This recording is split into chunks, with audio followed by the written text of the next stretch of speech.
Hello friends, welcome to Nimi technical channel changing the way of learning. स्वागत है आप सभी का निमी टेक्निकल चैनल में। तो फ्रेंड्स, आज मैं ट्रांजिस्टर का पार्ट नंबर 5 यानी कि पार्ट नंबर 5 लेके आया हूँ। हमने पिछले क्लास में पार्ट 1, 2, 3 और 4 कवर कर लिया है। फ्रेंड्स, वैसे तो ट्रांजिस्टर का सारा चैप्टर ख़त्म हो चुका है, लेकिन एक और चैप्टर था उसमें CROs करके, CRO। तो मैंने सोचा क्यों ना आपको CRO के बारे में भी कुछ बेसिक जानकारी बता दूं, कुछ उसकी थ्योरी बता दूं, किस प्रिंसिपल पे वो वर्क करता है ये बता दूं। तो इसीलिए ये वीडियो बना रहा हूं मैं। फिर भी ये ट्रांजिस्टर का 5th पार्ट में ही काउंट होगा। तो फ्रेंड्स, जैसा कि आप फिगर भी देख रहे होंगे, मैंने फिगर पहले ही बना रखा है क्योंकि आपका इसमें टाइम का बचत होगा। वैसे मैं यहाँ पे वीडियो चालू करके और बनाता यहाँ पे डायग्राम तो समय लगता, जो आपके लिए कोई इम्पोर्टेंट नहीं होता। तो इसके लिए मैंने पहले से ही बना रखा है ये, और यहाँ पे हेडिंग भी डाल रखा है CRO। तो आज इसके बारे में देखेंगे।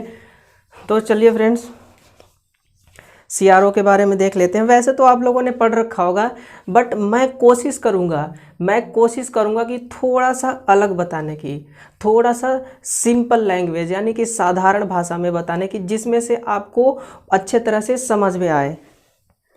ठीक है, तो फ्रेंड्स चलिए अब स्टार्ट करते हैं टॉपिक को। हमारा CRO क्या है, कौन सा डिवाइस होता है, इन सब चीज़ों के बारे में देख लेते हैं कि ट्रांजिस्टर हमारा किस प्रिंसिपल पे वर्क करता है, इसका यूजेस कहाँ कहाँ होते हैं, एप्लीकेशंस क्या हैं इसके, एक्सेट्रा एक्सेट्रा सब कुछ देखेंगे 1 बाय 1 करके। तो फ्रेंड्स चलिए शुरू करते हैं। पूरे डेडिकेशन के साथ मेहनत करने के लिए तैयार हो जाइए फ्रेंड्स, बिल्कुल। तो चलिए स्टार्ट करते हैं।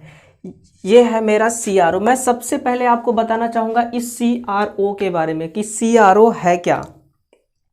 फ्रेंड्स, ये CRO का फुल फॉर्म होता है कैथोड रे ऑसिलेटर, या फिर ऑसिलोस्कोप भी लिखा होता है, ऑसिलेटर भी लिखा होता है। ठीक है, तो चलिए अपन ऑसिलोस्कोप ही लेंगे कि CRO का फुल फॉर्म होगा ऑसिलोस्कोप।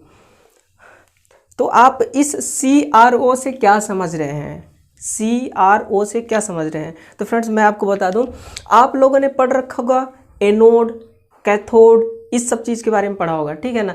तो आपको पता भी है कि एनोड प्लस पॉइंट होता है, यानी कि प्लस होता है एनोड, और कैथोड हमारा माइनस होता है। तो यहाँ पे यही लिखा हुआ है कैथोड यानी निगेटिव रे। रे यानी क्या होता है? किरण। चाहे वो किरण किसी भी चीज़ का हो, प्रकाश का किरण हो, किसी इलेक्ट्रिक बीम यानी कि इलेक्ट्रॉन बीम का किरण हो, कोई सा भी किरण हो। तो फ्रेंड्स, ये कौन सा किरण है? निगेटिव किरण। ठीक है, तो इस निगेटिव किरण के बारे में इस CRO में पूरा का पूरा वर्क होता है। ठीक, ये तो हो गया इसका full form, cathode ray oscilloscope CRO का फुल फॉर्म होता है। अब मैं आपको बताऊंगा कि CRO किसके प्रिंसिपल पर यानी कि किस सिद्धांत पर कार्य करता है। तो फ्रेंड्स, CRO थर्मोनिक एमिसिएशन के सिद्धांत पे कार्य करता है। अगर मैं इसका हिंदी भाषा में बताऊं यानी कि निम्नी लैंग्वेज में बताऊं, तो थर्मोनिक एमिसिएशन का मतलब होता है कि किसी गर्म सोर्स से, कोई सोर्स है वो हीट है, और हीट होने की वजह से वहाँ से इलेक्ट्रॉन इमिट होते हैं, इलेक्ट्रॉन का उत्सर्जन होता है। राइट, तो ये हो गया हमारा थर्मोनिक एमिसिएशन, यानी कि किसी गर्म सोर्स से निकलने वाले इलेक्ट्रॉन्स, थर्मोनिक एमिसिएशन होता है। तो उसी के प्रिंसिपल पे ये हमारा CRO काम करता है, उसी के अकॉर्डिंग ये अपना वर्कआउट करता है। ठीक है, तो फ्रेंड्स, ये तो हो गया इसका प्रिंसिपल के बारे में। अब चलिए, ये जो मैंने डायग्राम बना रखा है ना, इन डायग्राम के बारे में पहले देख लेते हैं कि ये सब क्या है। यहाँ चलिए मैं आपको स्टार्टिंग से दिखाता हूँ। ये होता है हमारा, ये हीटर है। क्या है? ये हीटर है, ये हीटर, और इसको इलेक्ट्रॉन गन भी बोलते हैं। क्या? Electron gun. और हीटर के जस्ट बाद में बना हुआ है कैथोड ग्रिड। क्या है? Cathode grid. पहले इनके नामों को देख लेते हैं, फिर इनका वर्किंग के बारे में बताऊंगा मैं। सबसे पहला हमारा है इलेक्ट्रॉन गन। इसको हम अपन हीटर भी बोलते हैं, ठीक। और ये होता है इलेक्ट्रॉन गन के जस्ट बाद होता है हमारा कैथोड ग्रिड। ये है हमारा प्री एक्सेलरेटिंग एनोड और ये है हमारा फोकस एनोड, ये रहा एक्सेलरेटिंग एनोड, ठीक है। इसके बाद है हमारा एक्स, क्या है, एक्स प्लेट। इस एक्स प्लेट को हम HDP भी बोलते हैं। क्या, HDP। HDP का मतलब हो गया हॉरिजेंटल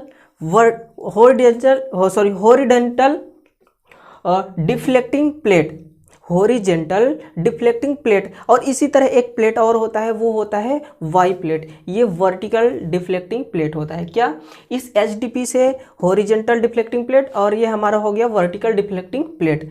तो फ्रेंड्स ये तो हो गया यहाँ से यहाँ तक का। और ये क्या होता है, ये CRO का सबसे मेन पार्ट होता है जिसको अपन CRT भी बोलते हैं। क्या, कैथोड रे ट्यूब। ये होता है उसका डिस्प्ले, ये दिया हुआ है इसका डिस्प्ले। और ये जो नाम लिखा हुआ है ना यहाँ पे, ये जो नाम लिखा हुआ है PCS, इसका मतलब क्या होता है, इसका मतलब होता है कि फास्फोरस, पी से हो जाएगा फास्फोरस कोटेड स्क्रीन। इसके स्क्रीन पे लेप किसका चढ़ा हुआ है, तो फास्फोरस कोटेड स्क्रीन है। ये कौन सा, फास्फोरस कोटेड स्क्रीन है। तो चलिए, ये तो मैंने इसके बेसिक पार्ट्स के बारे में बता दिया, ये सब इसके पार्ट्स हैं। इलेक्ट्रॉन गन भी इसका पार्ट है, cathode grid, pre accelerating anode, focus anode, accelerating anode, HDP, VDP और PCS, ठीक है। ये तो इसके टोटल पार्ट्स हो गए। अब इन पार्ट्स का वर्क क्या होता है, इन पार्ट्स का काम क्या होता है, इसके बारे में मैं आपको बताऊंगा। तो ये बताने से पहले मैं आपको ये बताना चाह रहा हूँ कि CRO होता है ना, जो इसका यूज कहाँ कहाँ किया जाता है, इसका एप्लीकेशंस क्या क्या होते हैं। तो इसका एप्लीकेशन होता है कि चाहे हमारे पास पावर AC का हो या फिर पावर DC का हो। पावर तो दो ही तरह का होता है, AC टू AC और DC, ठीक है। तो पावर AC का हो या फिर पावर DC का हो, ये दोनों प्रकार के पावर का वोल्टेज का मेजर करता है। क्या करता है, उसका एनालिसिस करता है, ठीक है। और ये करता है फ्रीक्वेंसी का एनालिसिस। क्या करता है, फ्रीक्वेंसी का एनालिसिस करता है। ये AC वोल्टेज, DC वोल्टेज और टाइम बेस को हम फ्रीक्वेंसी भी बोलते हैं। क्यों, फ्रीक्वेंसी और टाइम बेस दोनों एक ही चीज़ है, समझ रहे हैं ना मेरी बातों को। तो उसका एनालिसिस करने के लिए CRO यूज किया जाता है। और इसके अलावा इन सभी का इनका वोल्टेज और फ्रीक्वेंसी इनका मेजरमेंट करने के लिए भी CRO का यूज़ किया जाता है। लेबोरेटरीज में इसका मेजरमेंट करने के लिए भी यूज़ किया जाता है। तो फ्रेंड्स, कुछ स्टूडेंट ऐसे भी होंगे जो लेबोरेटरीज में इसको देख भी रखे होंगे, CRO को बहुत अच्छी तरह से देखे होंगे, तो उनको ज़्यादा समझ में आएगा, उनको जल्दी समझ में आएगा, ठीक है। और मैं तो कोशिश करूंगा कि जो नहीं देखे हैं उनको भी समझाने की कोशिश करूंगा। मैं यही कोशिश हमेशा से जारी रखता हूं कि मैं आप लोगों को कितना अच्छी तरह से समझा पाऊं, और आप भी कोशिश करना कि अच्छे तरह से समझ सकें, ठीक है। तो चलिए फिर इसके हर एक पार्ट्स को देखेंगे, हर एक पार्ट्स का वर्क क्या है, ये वर्क कैसे करता है हमारा। देखिए, ये रहा हमारा टोटल, ये ट्यूब है हमारा, ठीक है। ये CRO का ट्यूब है, ये CRO का CRT है, इसका स्क्रीन है, और इसके छोटे छोटे ये सारे पार्ट्स हैं। और इन पार्ट्स का वर्क क्या होता है, तो इसके बारे में चलिए देख लेते हैं। फ्रेंड, इसमें एक एक्स प्लेट होता है और एक होता है वाई प्लेट। एक्स प्लेट को अपन HDP भी बोलते हैं और वाई प्लेट को, इस वाई प्लेट को अपन VDP भी बोलते हैं। HDP यानी हॉरिजेंटल डिफ्लेक्टिंग प्लेट, VDP के यानी कि वर्टिकल डिफ्लेक्टिंग प्लेट, राइट।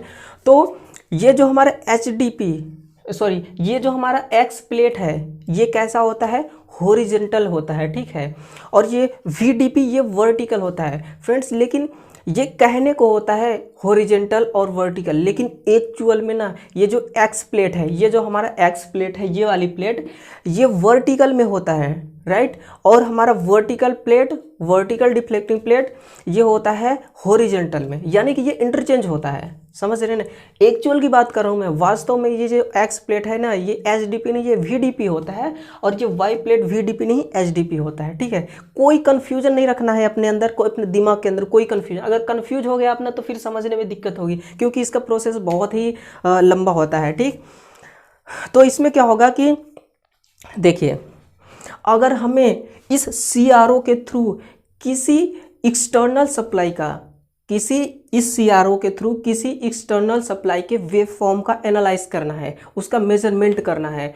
तो जो हमारा एक्सटर्नल सिग्नल होगा ना, उस सिग्नल को हम यहाँ देंगे, कहाँ डालते हैं, वाई प्लेट पे डालते हैं, ठीक है।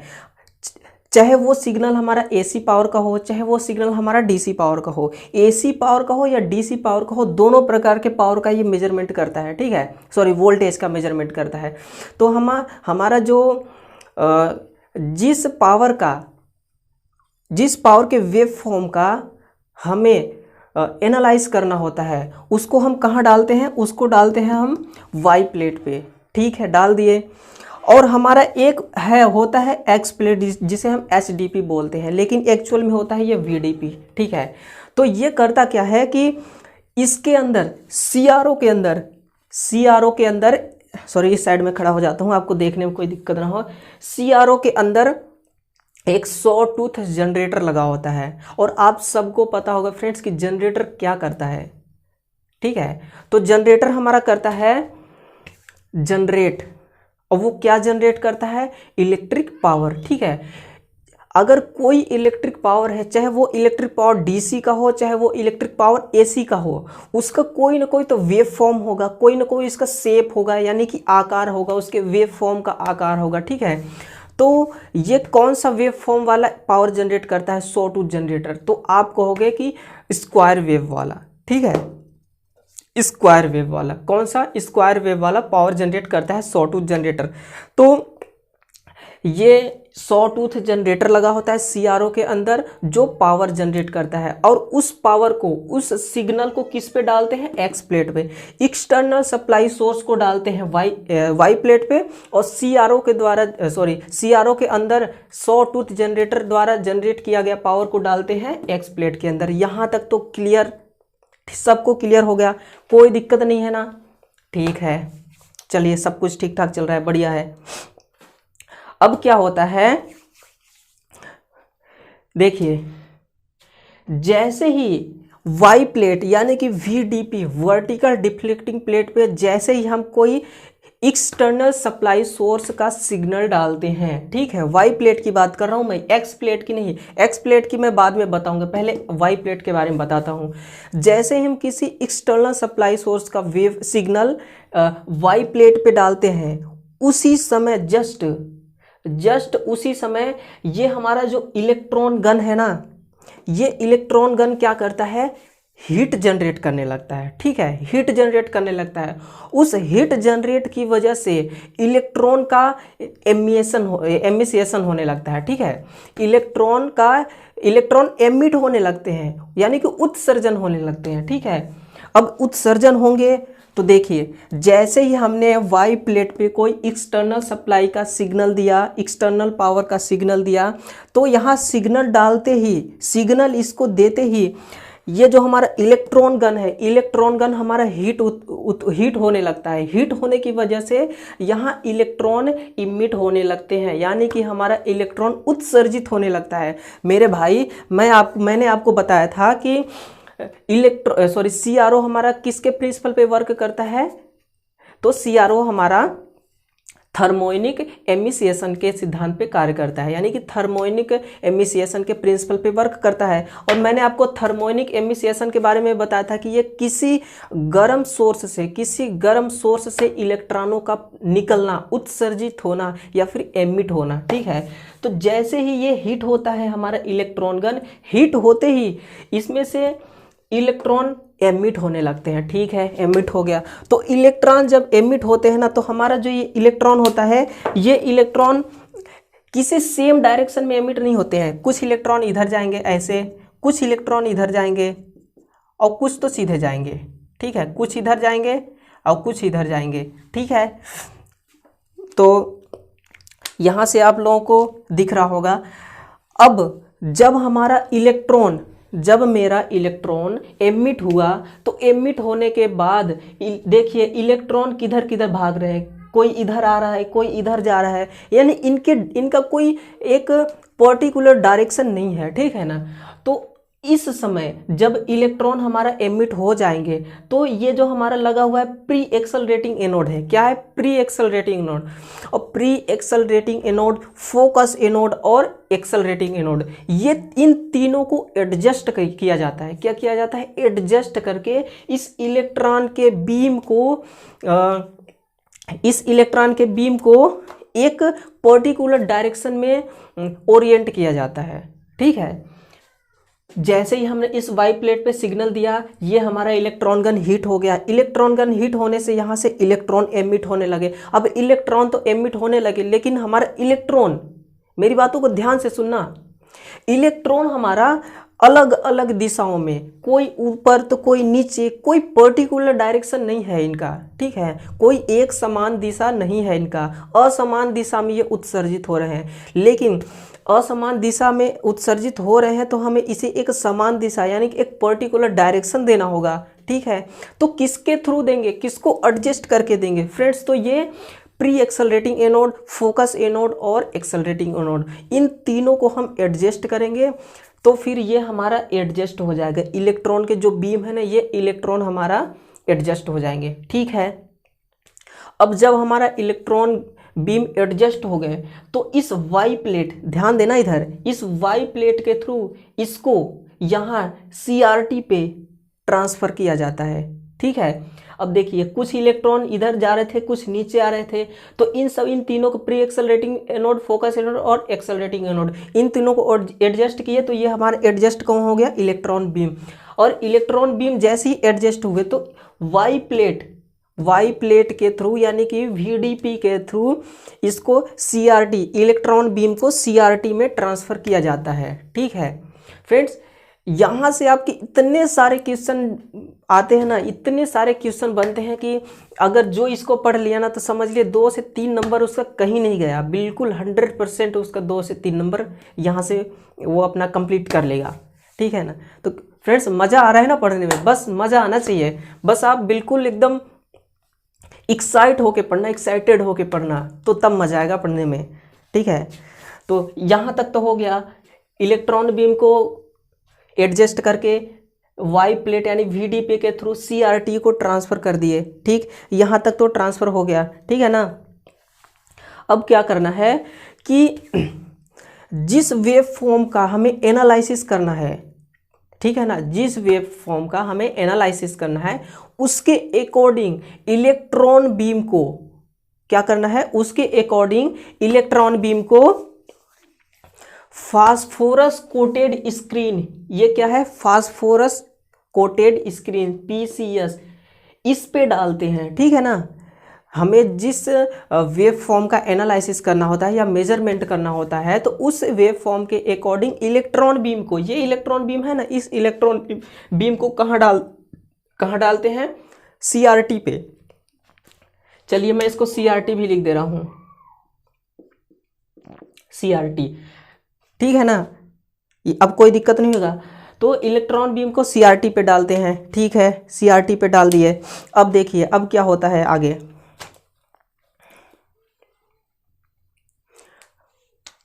अब फ्रेंड्स मैं आपको एक बात और क्लियर कर दूं कि ये जो हमारा PCS है यानी कि फास्फोरस कोटेड स्क्रीन, ठीक है ना, तो फास्फोरस भी अलग अलग टाइप्स के होते हैं, फास्फोरस के भी बहुत सारे टाइप्स हैं। अब देखिए लेबोरेटरी CROs में जो हमारा फास्फोरस यूज़ किया जाता है तो कौन कौन सा फास्फोरस होता है, तो फ्रेंड्स वो जो मेरा ये लेबोरेटरी में CRO जो यूज़ किया जाता है उसमें फास्फोरस होता है P4, P5, P6, P11, P15, ये होते हैं P6, P5, P2, P4 और P11, P15, 15। ठीक है, तो इतने सारे ये इसके फास्फोरस के प्रकार हैं। तो ज़्यादातर अपने लेबोरेटरीज में ये P4 वाला ही फास्फोरस कोटिंग यूज़ किया जाता है। ठीक है ना, तो ये तो हो गया फास्फोरस के बारे में। ठीक, यहाँ तक तो कोई दिक्कत नहीं है, किसी को समझ में आ रहा है ना, बिल्कुल मैं समझाने की कोशिश कर रहा हूँ। बताइए, मैं आपको इतना सिंपल लैंग्वेज से समझा रहा हूँ कि आपको कोई दिक्कत ना हो। समझने में कोई भी दिक्कत ना हो। अब बताइए कहाँ दिक्कत आएगी, ये सारे इसके छोटे छोटे पार्ट्स हैं, ये सीआरटीओ का ट्यूब है, ये इसका स्क्रीन है, जो पीसीएस सीआरटी इनका सब फुल फॉर्म बता दिया मैंने, इनका वर्क बता दिया मैंने कि जब यहाँ वाई प्लेट पे कोई वेव फॉर्म यानी कि कोई सिग्नल प्रोवाइड कराते हैं, कोई सिग्नल डालते हैं, तो ये हमारा इलेक्ट्रॉन गन हिट हो जाता है। इलेक्ट्रॉन गन हिट होने से हमारा इलेक्ट्रॉन इमिट होने लगते हैं। फ्रेंड्स, इमिट का मतलब होता है उत्सर्जन होना, ठीक है, तो उत्सर्जित होने लगते हैं, जिससे इलेक्ट्रॉन का कोई पर्टिकुलर डायरेक्शन नहीं होता है, हमें इसका पर्टिकुलर डायरेक्शन देना होता है, क्योंकि अगर सही डायरेक्शन नहीं देंगे तो ये वाई प्लेट के थ्रू कैसे अंदर जाएंगे, कैसे ट्रांसफर होंगे, ठीक है ना। तो पर्टिकुलर डायरेक्शन किसके थ्रू दिया जाता है, ये प्री एक्सेलरेटिंग एनोड और फोकस एनोड, एक्सेलरेटिंग एनोड, इनके थ्रू इसको एडजस्ट किया जाता है, जिससे हमारा ये जो इलेक्ट्रॉन बीम होता है, ये इलेक्ट्रॉन बीम एडजस्ट हो जाता है, ठीक है ना। इसको एडजस्ट करके यानी कि समायोजित करके इसको वाई प्लेट के थ्रू सीआरटी को ट्रांसफर किया जाता है, राइट। यहाँ तक तो कोई दिक्कत नहीं होना चाहिए किसी भी स्टूडेंट को, ठीक है, ओके, यहाँ तक तो चलिए बढ़िया है।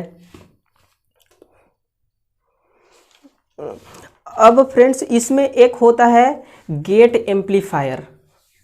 इसमें अब देखिए, इस ट्यूब के अंदर इतने सारे सर्किट बने होते, इतने सारे छोटे छोटे पार्ट्स होते हैं ना, जो एक छोटे से इस चित्र में उस सब को एडजस्ट करना, बनाना थोड़ा इम्पॉसिबल सा लगता है। इम्पॉसिबल तो नहीं है, बट अगर मैं छोटा छोटा बना दूं तो आपको दिखेगा भी नहीं ढंग से और समझ में नहीं आ सकता है, समझ आने में थोड़ा दिक्कत आ सकती है, प्रॉब्लम्स खड़ी हो सकती है, तो मैंने नहीं बनाया। एक इसके अंदर एक होता है गेट एम्पलीफायर, राइट।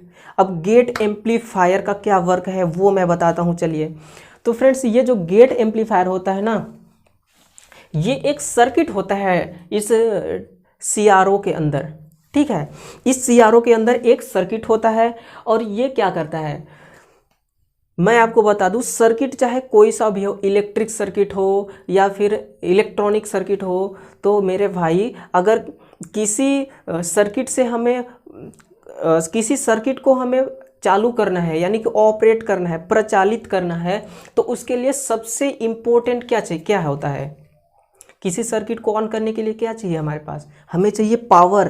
क्या चाहिए, पावर की ज़रूरत होती है। तो इस गेट एम्पलीफायर सर्किट को पावर कहाँ से मिलेगी, मैंने अभी कुछ टाइम ही पहले बताया था आपको कि सीआरओ के अंदर, इस ट्यूब के अंदर एक छोटा सा जनरेटर होता है जिसको सॉ टूथ जनरेटर बोलते हैं, ठीक है। तो saw tooth generator power generate करता है, उसी पावर को यानी कि जिस मान की फ्रीक्वेंसी वाला पावर जनरेट किया है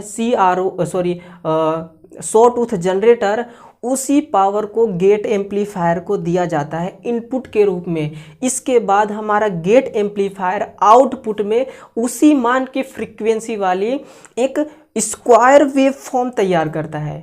क्या करता है, क्या हुआ इसका वर्क गेट एम्पलीफायर का, गेट एम्पलीफायर एक सर्किट होता है जिसे ऑपरेट होने के लिए पावर चाहिए, और पावर हम सॉ टूथ जनरेटर से देते हैं, क्योंकि जनरेटर हमारा पावर बिल्डअप करता है, पावर जनरेट करता है, ठीक है।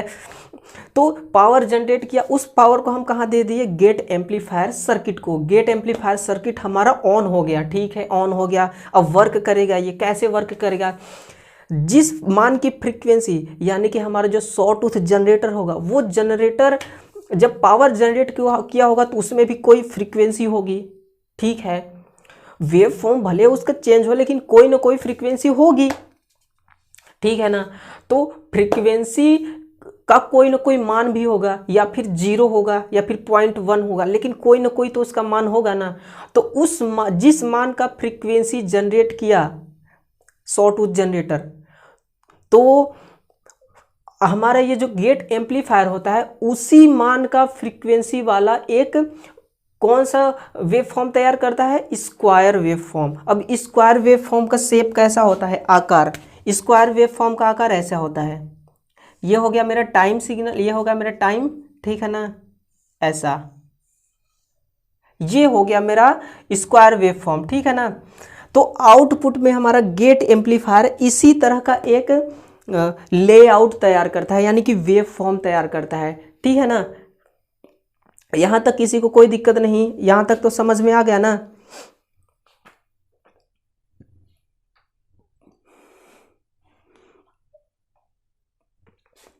ठीक।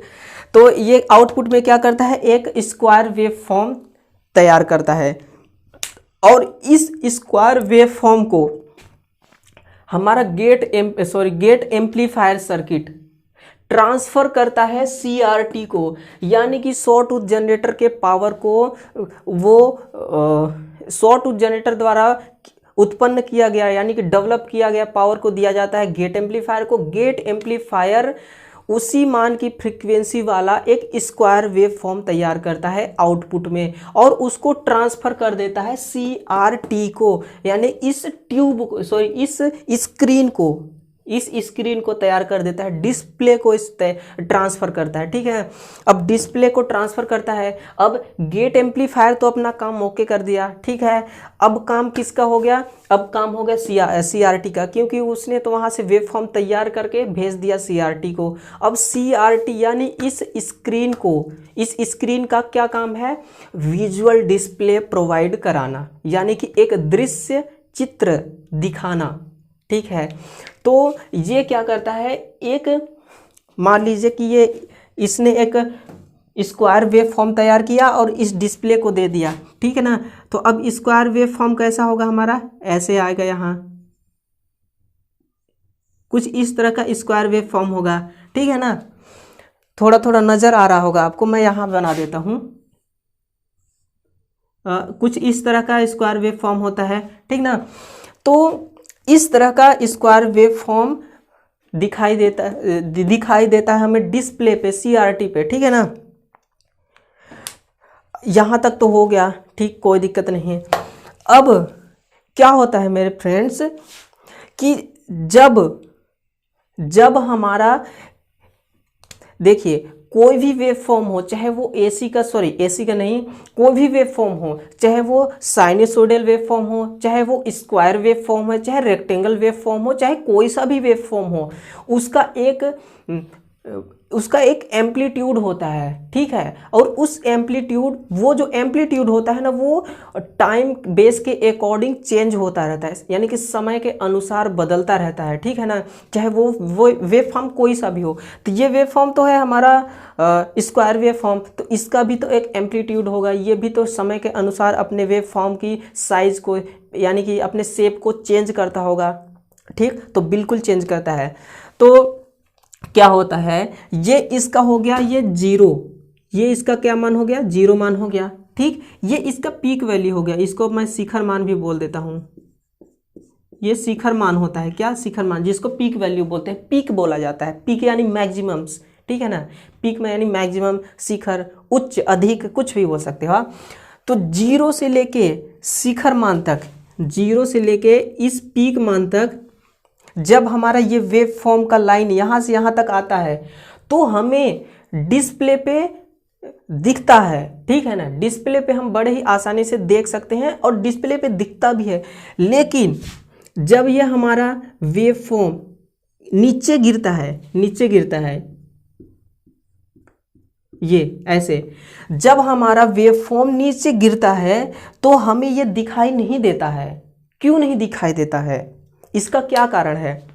ठीक, यानी कि जब देखिए CRO का जो स्क्रीन होता है, इस स्क्रीन पे गेट एम्पलीफायर के थ्रू ट्रांसफर किया जाता है एक स्क्वायर वेव फॉर्म। ये इसी स्क्वायर वेव फॉर्म को हमें देखना है। ठीक है ना, क्योंकि किसी सप्लाई में स्क्वायर वेव फॉर्म को तो हम नहीं देख सकते ना, हमें सिर्फ न तो हम पावर को हम नहीं देख सकते, ऊर्जा को हम देख ही नहीं सकते। पावर एक ऊर्जा ही तो है, ऊर्जा ना तो हमें दिखाई देता है, ना तो हम उसको बना सकते हैं, ना तो ख़त्म कर सकते, कुछ भी नहीं कर सकते। बस उसका फॉर्म चेंज कर करके, उसका रूप को चेंज कर करके बस उसको यूज में ले सकते हैं, इसके अलावा कुछ नहीं कर सकते हैं। ठीक है,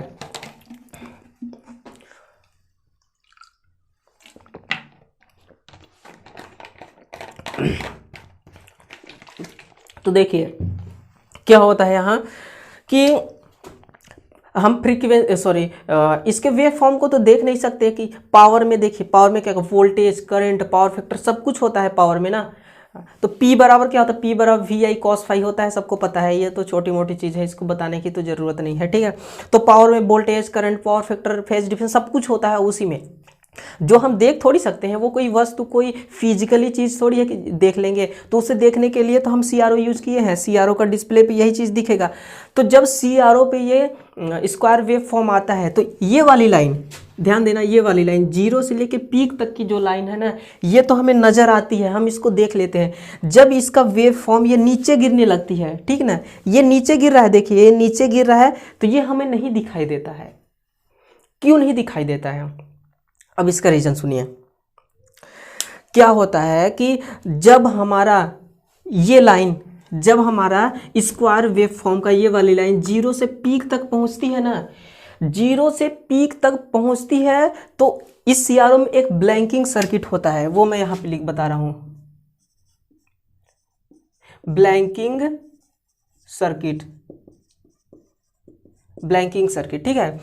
जैसे ही हमारा ये पीक पर पहुंचता है, 0 से लेकर पीक मान तक पहुंचता है हमारा ये स्क्वायर वेव फॉर्म ना, तो एक ये ब्लैंकिंग सर्किट यहाँ पे ऑन हो जाता है। क्यों ऑन हो जाता है? इसको एक यहाँ से कमांड मिल जाता है। क्या कमांड मिलता है?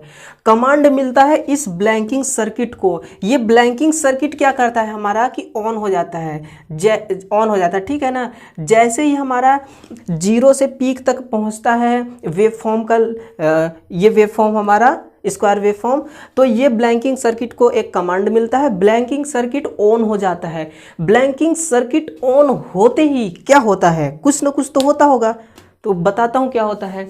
जैसे ही हमारा ब्लैंकिंग सर्किट ऑन होता है, ये कैथोड ग्रिड देख रहे हैं ना, मैंने अभी तक इस कैथोड ग्रिड के बारे में नहीं बताया, इसके बारे में बताया, इसके बारे में बताया, इसके बारे में, इन सब के बारे में बताया, कैथोड ग्रिड के बारे में नहीं बताया। अब बता रहा हूँ इसका यूज होता है कहाँ। जैसे ही हमें यहाँ से कमांड मिलेगा blanking circuit on, blanking circuit on होते ही हमारे ये कैथोड ग्रिड हमारा ऑन हो जाता है, या सॉरी कैथोड ग्रिड का जो पोटेंशियल होता है ना, वो हाई हो जाता है। क्या होता है? हाई हो जाता है। और इस हाई कैथोड ग्रिड क्या करता है, ये जो हमारे इलेक्ट्रॉन गन से इलेक्ट्रॉन एमिट हो रहे हैं, उस इलेक्ट्रॉन को बंद कर देता है। यानी कि इलेक्ट्रॉन गन से इलेक्ट्रॉन उत्सर्जन बंद हो जाता है, ठीक है ना। जब बंद हो जाता है इलेक्ट्रॉन का निकलना, तो यहाँ हमें डिस्प्ले पे कैसे दिखाई देगा?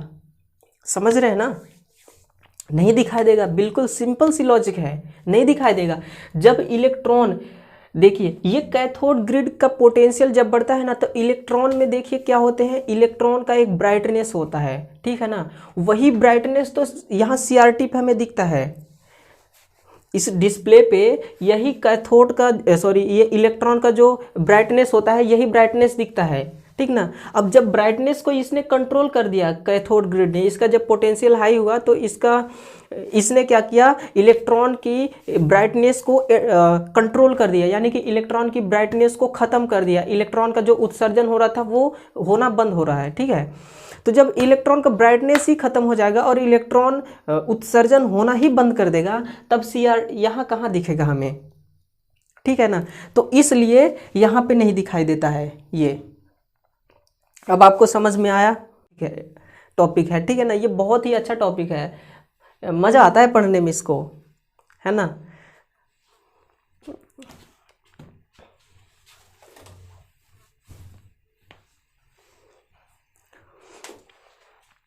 तो फ्रेंड्स चलिए, अब आपको मैं क्वेश्चन सॉल्व कराऊंगा नेक्स्ट वीडियो में। तो फ्रेंड्स अगर ये वीडियो मेरा अच्छा लगा होगा तो प्लीज़ इस चैनल को सब्सक्राइब करिए और इस वीडियो को लाइक करिए और अपने फ्रेंड्स के साथ इसको शेयर कीजिए, ताकि अधिक से अधिक अपना एक फैमिली बन सके, अपना एक छोटा सा प्यारा सा परिवार बन सके और सब लोग उस परिवार में मिल के पढ़ेंगे। फ्रेंड्स मैं तो आपको जितना बताता हूँ, मैं आपको उतना ही बताता हूँ जितना मुझे आता है, ठीक है ना। क्योंकि मैं एक अकेला हूँ और आप जो वीडियो देख रहे हो ना, आप बहुत लोग हो, और आप इतने लोग अगर मिल के किसी प्रॉब्लम्स का या फिर किसी क्वेश्चन का सॉल्यूशन ढूंढोगे ना, तो चुटकियों में सॉल्व हो जाएगा, चुटकियों में, ठीक है ना। क्योंकि कोई भी परेशानी, कोई भी काम का कोई भी परेशानी हो, प्रॉब्लम्स हो, वो सॉल्व तभी होता है जब दो लोगों का दिमाग चलता है, चार लोगों का दिमाग एक साथ चलता है ना, तो बड़ी से बड़ी परेशानियां भी चुटकियों में सॉल्व हो जाते हैं। मैं तो सिर्फ एक अकेला हूं और मुझे जितना आता है मैं उतना ही बताऊंगा आपको, और आपको जो आता है ना वो आप भी कमेंट करके शेयर करना, ठीक है, ऐसा कुछ नहीं कि मुझे ही सब कुछ आता है, ऐसा बिल्कुल भी कुछ भी नहीं है। तो चलिए फ्रेंड्स, वीडियो को लाइक करिए, शेयर सब्सक्राइब करिए और अपने मित्रों के साथ इसे शेयर कीजिए, बताइए उन्हें कि इस चैनल के थ्रू बढ़िया पढ़ाई की जाती है, बढ़िया शिक्षा दिया जाता है। फ्रेंड्स, मैं तो कोशिश करता हूँ आपको अच्छा से अच्छा समझाने की। मैं सोचता हूँ कि किस लैंग्वेज से मैं आपको समझाऊँ, कौन सा लैंग्वेज से बोलूँ कि आपको अच्छा समझ में आए, बढ़िया समझ सकें आप। क्योंकि मेरा पढ़ाना सिर्फ उद्देश्य नहीं है कि मैं आऊँ और पढ़ा के चला जाऊँ। आने और जाने, आना जाना, आना जाना, तो ये तो लगा रहता है और लगा रहेगा। आप कितना समझते हो ये चीज़ ज़्यादा मैटर करता है। तो चलिए फ्रेंड्स, ओके, थैंक यू।